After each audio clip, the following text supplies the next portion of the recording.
കൊല്ലം corporation councillor B Ajith Kumar ഇനി 5 പേർക്ക് പൊതുജീവനേകും. അജിത് കുമാറിന്റെ വൃക്കയും കരളും റോഡ് മാർഗം തിരുവനന്തപുരത്ത് എത്തിച്ചു.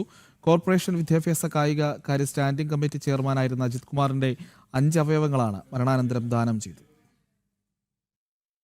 ജനപ്രതിനിധിയായിരിക്കെ സ്ട്രോക്ക് വന്നതിനെ തുടർന്നാണ് ഇക്കഴിഞ്ഞ 19-ാം തീയതി അജിത് കുമാറിനെ ആശുപത്രിയിൽ പ്രവേശിപ്പിച്ചത്. തുടർന്ന് ഇന്നു പുലർച്ചെ 1 മണിയോടെ മസ്തിഷ്ക മരണം സംഭവിക്കുകയായിരുന്നു. തലച്ചോറിലെ അധിക രക്തസ്രാവമാണ് മസ്തിഷ്ക മരണത്തിന് കാരണമായത്. അജിത്തിന്റെ 5 അവയവങ്ങളും ദാനം ചെയ്യാൻ ബന്ധുക്കൾ തയ്യാറായി. തുടർന്ന് നടപടിക്രമങ്ങൾ ആരംഭിച്ചു. ഒരു വൃക്കയും കരളും കൊല്ലത്ത് നിന്നും വൈകിട്ട് റോഡ് മാർഗം പ്രത്യേക ഗ്രീൻ കോറിഡോർ ഒരുക്കിയാണ് തിരുവനന്തപുരത്തെ വിവിധ ആശുപത്രികളിൽ എത്തിച്ചത്. ഒരു വൃക്ക തിരുവനന്തപുരം മെഡിക്കൽ കോളേജിൽ ചികിത്സ നീരുമൺകടവ് സ്വദേശിക്കും, രണ്ടാമത്തെ വൃക്ക കൊല്ലത്തെ സ്വകാര്യ ആശുപത്രിയിൽ ചികിത്സയിൽ കഴിയുന്ന 37-കാരിക്കും നൽകി. കരൾ തിരുവനന്തപുരം കിംസ് ആശുപത്രിയിൽ ചികിത്സയിലുള്ള കഴക്കൂട്ടം സ്വദേശിയായ 68-കാരനാണ് നൽകിയത്. നേത്രപടലങ്ങൾ തിരുവനന്തപുരം റീജിയണൽ ഇൻസ്റ്റിറ്റ്യൂട്ട് ഓഫ് ഒഫ്താൽമോളജിക്കും കൈമാറി. അജിത്തിന്റെ വിയോഗം പ്രിയപ്പെട്ടവർക്ക് സങ്കടമുളവാക്കുമെങ്കിലും അവയവദാനത്തിലൂടെ 5 പേർക്ക് പുതുജീവനേകുന്നതിൽ കുടുംബാംഗങ്ങളോട് നന്ദി പറയുകയാണ് സമൂഹം.